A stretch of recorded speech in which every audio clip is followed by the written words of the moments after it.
Hi, Orange Girl here with another scrapbooking process video for you. I am working with a 2018 Clique Kit, October. It's called Gather. And I started out thinking about what is my story going to be, and I found this picture of my daughter that was taken by my one true love. He posted it on social media. This was probably about a year ago in black and white, and I decided that I remembered there was this black and white paper, the striped paper that I really wanted to use, and then I grabbed a whole bunch of other black stuff from the kits, black and white things, and I found this paper, which if you remember, if you watched my unboxing video, when I got to that black and white striped paper, I was pretty excited, but then also when I got to these florals, I was like, I am totally going to fussy cut that. And so I did. I fussy cut 3 white flowers that are small, these here, and then 3 of the bigger clusters. So I'm not going to make you watch all of that through the magic of YouTube here in a minute. It's going to magically be all cut out. There you go. There it is. So I'm going to start by figuring out what I want to do to layer behind my photo. And first I'm going to fight with my punch here. I grabbed some black cardstock and I just wanted to add a little bit of interest to it. So I went ahead and punched the edge, and I'm going to rough up that edge of that a little bit, and I'm going to use that as one of the layers behind my photo. And then I just pulled some other black and white things from the kit. So I found some a card that I can't remember. There's a sentiment on the card, but it has these beautiful black and white florals, and I really liked that as something peeking out from underneath my picture.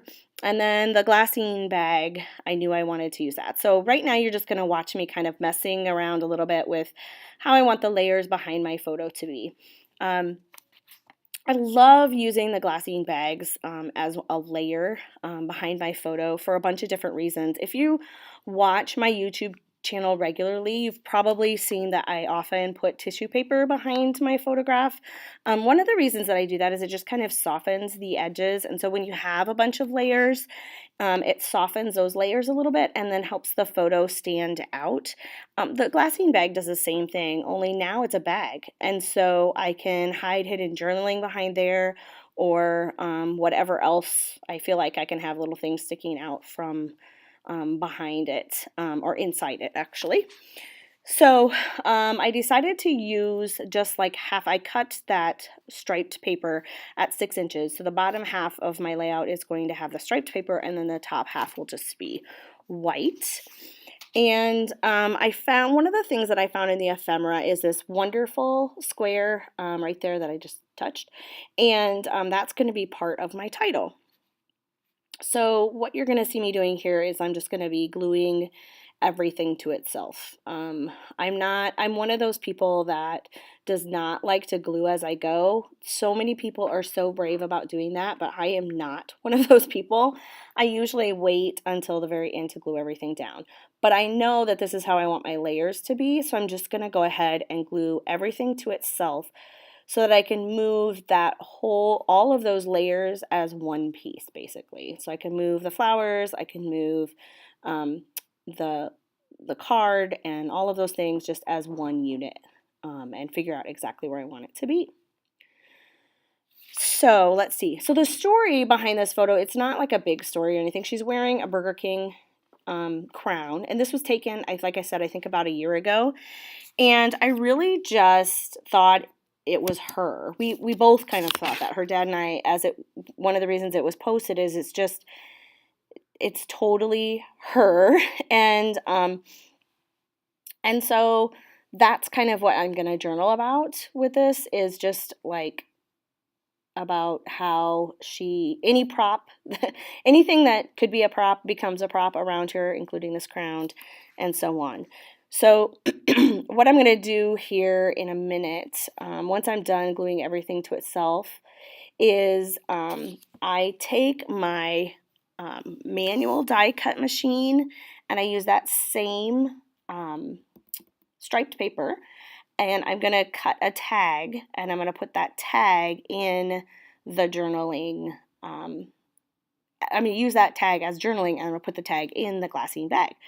So I decided to go ahead and pop my picture up just a little bit. It gives it a little bit more dimension, and then I can move those flowers so that some of the flowers are up higher and some are down. It just adds kind of some depth to the whole thing. So I'm adding a little bit of foam behind that flower as well. And then I'll add a little bit of foam here behind the word wonderful, that die cut there, so that I will actually glue the die cut to right there so that it's even with the photograph and overlapping the photo just a little bit. And so I have to put a little foam underneath it so that it's even with the photo. Does that make sense? I think it does. So let's see what else. So I'm just continuing here to add. When I saw the photo, I noticed that on the right side there isn't really anything worth looking at, so I'm using that as to my advantage and covering some of that up. It just kind of adds to the whole idea of that layered look where things are on top of things and underneath and tucked in and that sort of thing. So here's my tag, and I'm just gonna slide it in there. It says, "This is so you. Any hat or dress up material will do. You were king on this day. Beautiful king that we love." And then now I'm just finishing up gluing things down, and you can see I still haven't glued it to my background yet, but I will here in just a minute. Let's see. So my title is actually going to be Wonderful You, and I end up finding in my stash just some sort of thickers, foam thickers that say you. They're words, and I end up using that as the word. So right now I'm just kind of looking at the stickers, and I look and I like this idea of putting this bee on there because her name is Bee, but I don't end up doing that, and I don't know if I end up adding any of these stickers, except I do kind of toy with the idea of adding these flags, like that flag right there. In fact, I go as far as making a couple flags out of some pattern papers and cardstock to add. You'll see it here in a minute, but it doesn't end up making the final page. So there are the thickers that I end up using. I found those in my stash. I think they're from a Crate paper line, but I cannot remember which one, to be honest. So, okay, so now I've added my adhesive to the back of my photo, or to the back of everything. So that whole piece has adhesive on it, and now I'm going to add some thread, and you can see those flags are up there in the top right corner. So my problem is I really like what I have, and I like the simplicity of everything, tied with the complexity of all the layers. But I feel like that space up there looks really, really empty, and like so much so that I don't really like it. So there's where I decided I didn't want those flags. So I do end up fixing that here in just a minute. So I added a little bit of black thread behind the word wonderful, and then I'm adding some in the upper left corner here. And then I'm going to add a little bit of black paint. I have some Mist by Shimmers. I think it's a colorings product. It's called Night Moves. And I'm going to splatter that onto my page in just a couple of spots. And sometimes I just go ahead and use the nozzle, but in this case I wanted some bigger splatters, and so I went ahead and grabbed a big brush, and you'll see me here kind of go up high with my brush and squeeze it. I kind of can't tell, I guess, but see how it makes those big pretty splatters.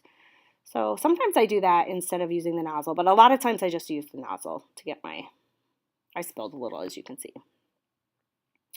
All right, so now I'm going to deal with the top part. And so I actually end up doing some of this off camera at the end, so you don't get to see it, I'm sorry. But I went ahead and took a little strip off the top.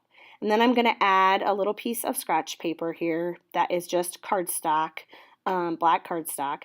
To help me make sure I'm still 12 by 12, I have another piece of white cardstock under there, just not glued to anything, just kind of sitting there to give me an idea as to where to put the black.